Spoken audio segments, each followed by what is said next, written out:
Okay.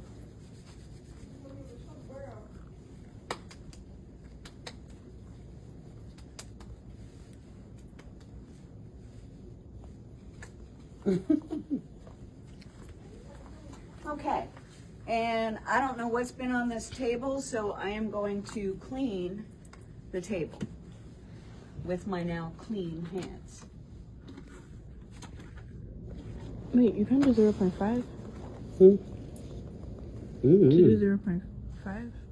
Mm-hmm. Damn. And I am using the purple wipes that the hospital provides.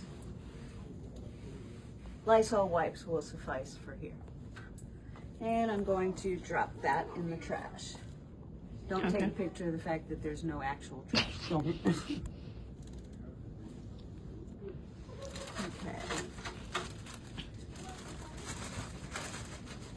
Now I want to assemble my equipment. And I have already checked the doctor's order, and the doctor says trach care and suctioning as needed. Okay.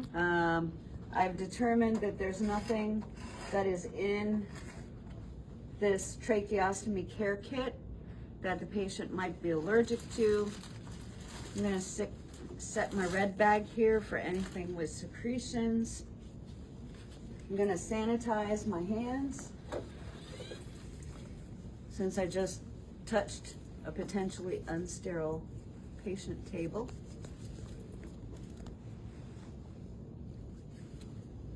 And I'm going to bring my items over here. And I'm putting on goggles. And depending on my experience and how often I've taken care of this patient, I may put on a patient mask.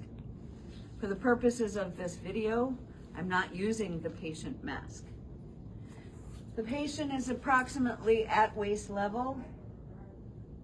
She appears to be at a 45-degree angle. And I'm going to reposition just for the mannequin so that I have better access to her tracheostomy.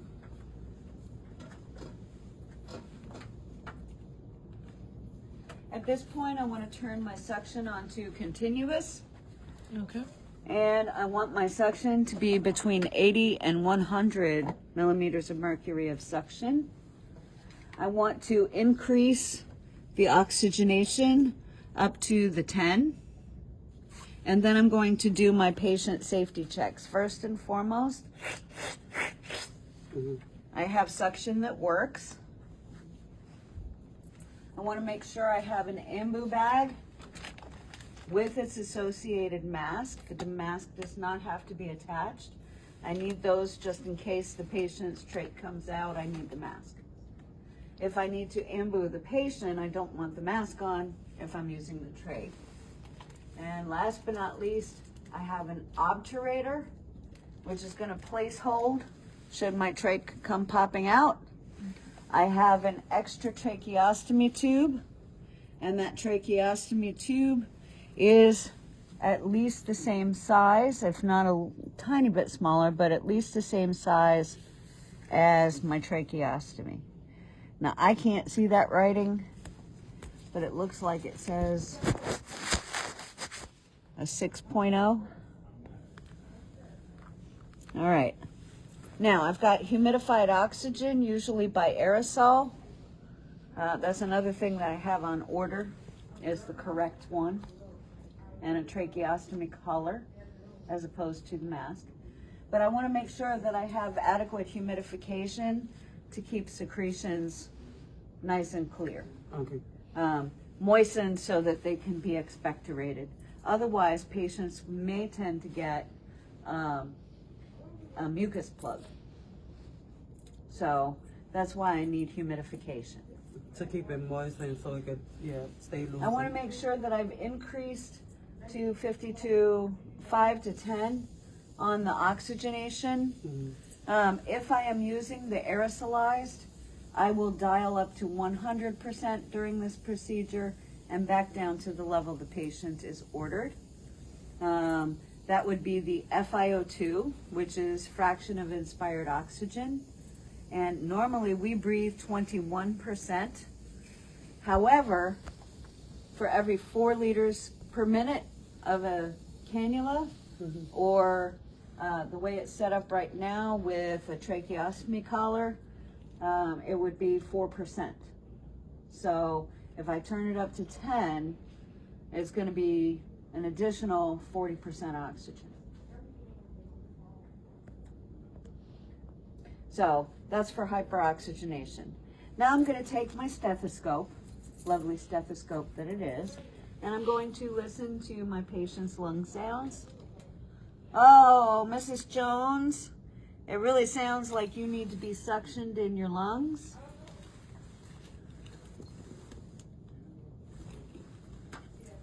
Okay, and I can listen in the back. Yeah, you've got a lot of bronchi or coarse crackles in your lungs. That tells me you have a lot of secretions in there.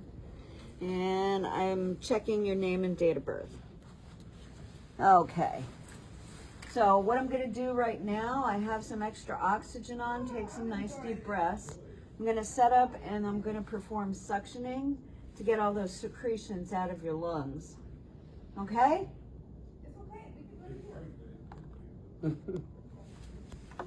All right. So I'm providing myself with a triangle of sterility.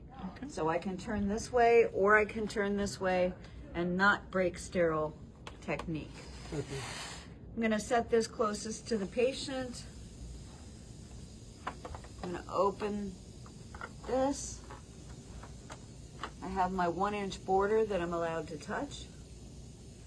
Now, I've got everything I need, so I'm going to put on my sterile gloves.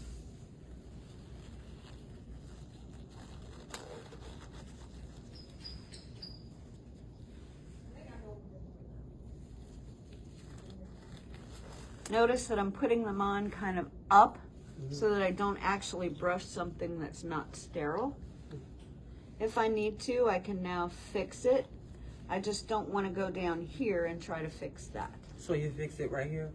Uh-huh, right here. Okay. And the fact that this is all rolled up doesn't mean a thing as long as this is sterile. Okay. Now I'm going to take my sterile drape. I'm going to open my sterile drape. I want the shiny side down. Notice that I'm touching, but I'm touching on top here, and I didn't touch my hands to the table. And now I'm going to unpack the things that I will need to do suctioning and trach care.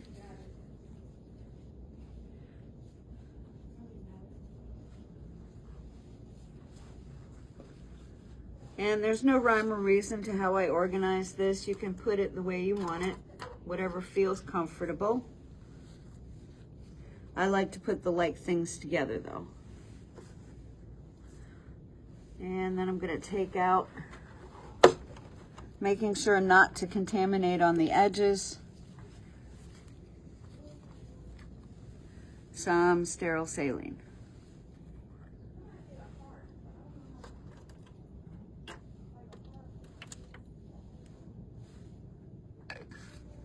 And I'm just going to set that outside my sterile field. I don't need it anymore. Okay. I believe I have everything I need.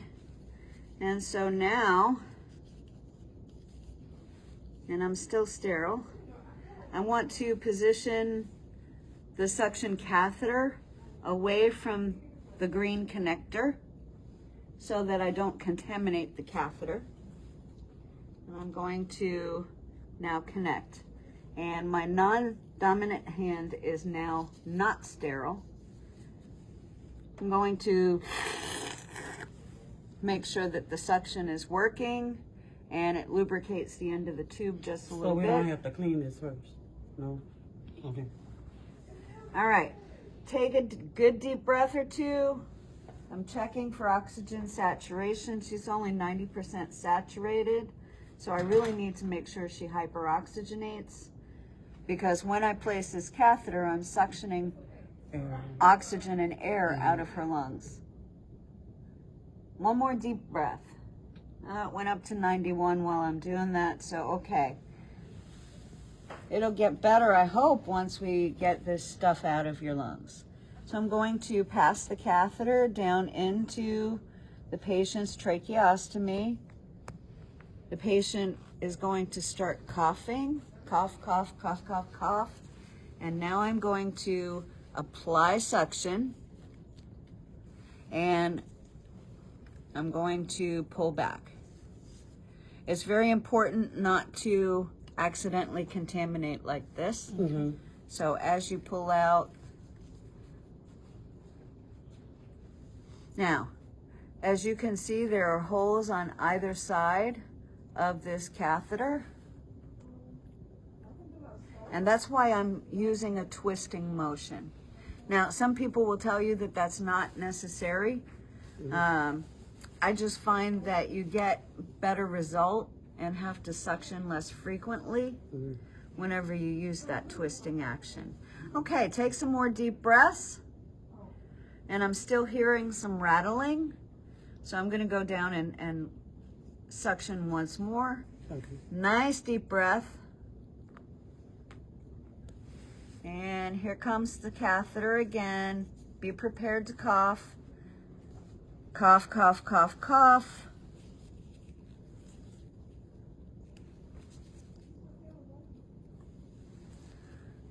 All right, take some good deep breaths. If I need to, I can go down a third time, a fourth time. As long as she still has rattling or secretions, I could actually put my stethoscope back in my ears and take a listen to make sure it's okay. But I don't hear any rattling, and she says she's breathing. I'm looking and my oxygen saturation is back up to 98%.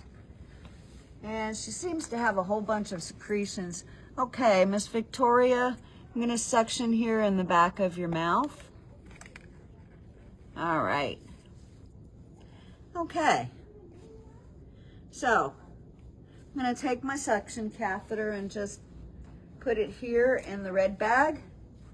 And this is where it becomes a clean rather than a sterile procedure. So the first thing I'm gonna do is I'm gonna use my gloves and remove the old gauze. I wanna take a look at the gauze to see what it looks like. Right now it's just completely wet from the aerosolized moisture that's in the oxygen. And she has a little bit of yellow secretion on there. So I'm going to put that in the red bag together with my old gloves. So again, this is where it has become a clean rather than a sterile procedure. Because we're dealing with the outside of the tracheostomy and not what's in the lungs. Okay. All right, so I'm going to re-sanitize my hands because I just touched goobers, also known as secretions.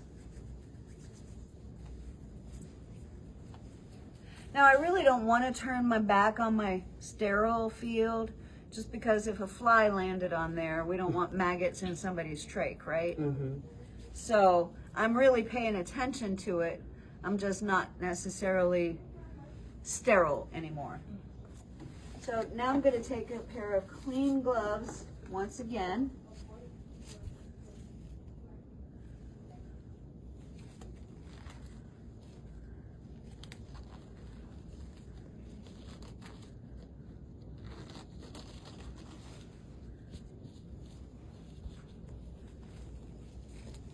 And her oxygen saturation is up to 100%.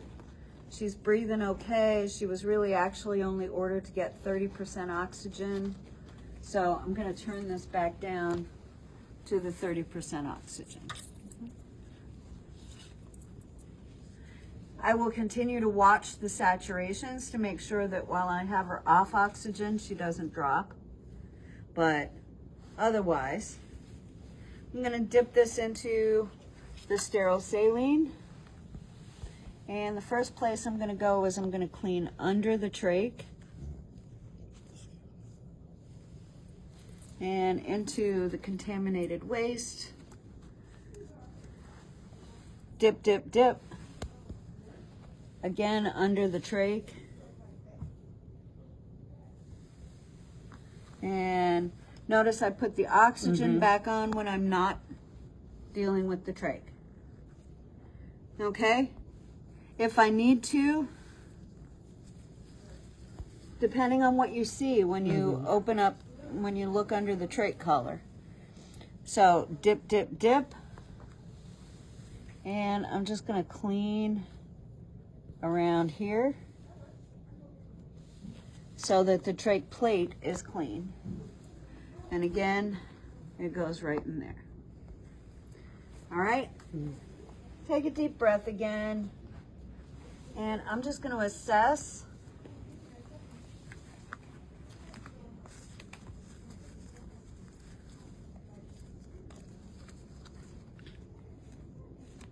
and what I'm looking for is subcutaneous air, and it feels like Rice Krispies under the skin.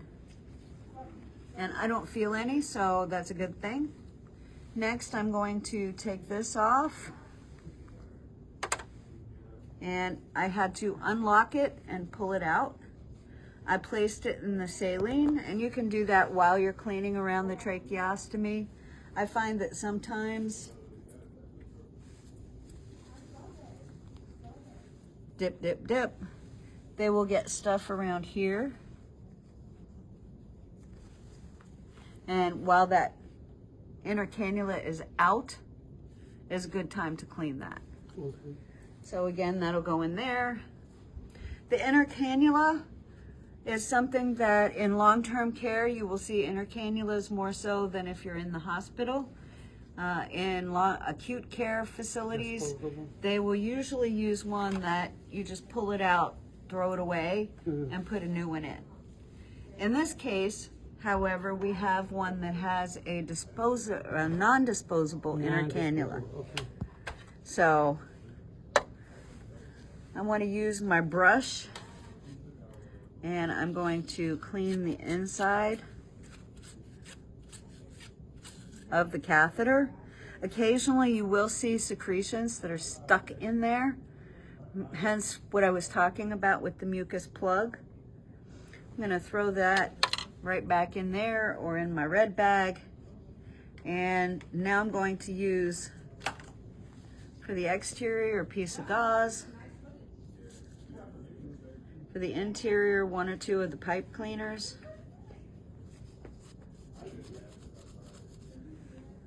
And all I'm trying to do is get the saline off of there so it doesn't cause more secretions or drip down into the lungs.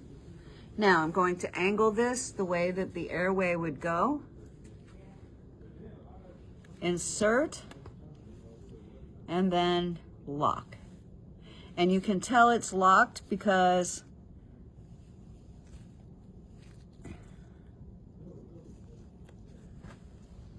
you'll see the 2 blue dots on this side up towards the chin. See how these 2 blue dots? The 2 blue dots align. Okay. Okay. Okay. So now I'm going to take the fresh dressing and I'm going to place it back underneath the tracheostomy plate.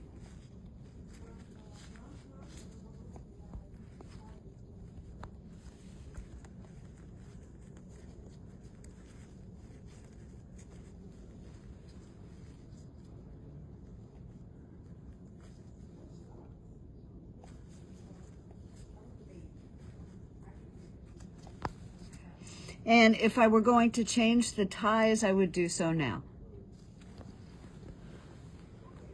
And there we go. Now, as long as you have all tried changing the ties at least once, we're not going to evaluate on that skill. Okay. Because most of the facilities will use the Velcro closure ones. They have foam instead of this rough fabric, and so they're less extravasating to the skin. And so most facilities have gone with that. Okay, At this point, I'll go ahead and put this in the red bag. All of this is going to get put into the regular trash. Okay. I'm going to set this aside for just a moment and put whatever the patient's things are that they need. Make sure that those are close. I'm going to leave the suction on in this case because I have a Yankower suction that I want the patient to be able to squeegee out anything in their mouth.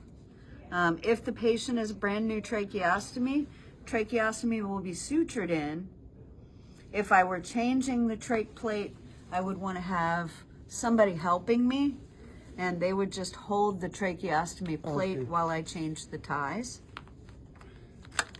So that's only if they got the first giddy. If we're changing ties is when we need the help. Okay. And that's because you don't want this to get cuffed across the room. So you want somebody to hold the trach plate while you do trach care, even if it's sutured. Okay. So even if they've sewed it down because it's a brand new trach, a lot of times they'll tack it like you would tack a piece of sewing. They'll tack it, and that's just because they know there's so much frequent heavy coughing with a newly placed trach. Okay. Because they'll get blood and lots and lots and lots of inflammatory secretions when they're fresh trachs. Okay. Ms. Victoria, we are finished with our procedure. Is there anything you need before I go? Oh, you'd like some oral care? Okay, so I'm going to take the little swabs, do some oral care, and then I'm going to put the bed back down, put the side rails back up. If she is in restraints, I want to reapply the restraints. And then I want to make sure that she has her call bell in reach. Okay. So bed is low, double check that it's locked, and thank you. All right, so if you need me to come back, just squeeze that little ball or squeeze that little button, and I will be back as soon as I can get here, okay? If you have any trouble breathing or you need another suction, just let me know. Otherwise, I'm gonna let you rest, and I'll be back in about an hour. Is that okay? Okay. All right, thank you. I'm gonna take off my gloves. Remembering that these things are in the trash. I'm gonna put back the patient's swabs or whatever they had sitting here, and I'm going to go and physically wash my hands, not just sanitize, because I'm leaving this patient's room and going to another patient's room. So I've washed my hands and I'm done. Okay. Good job.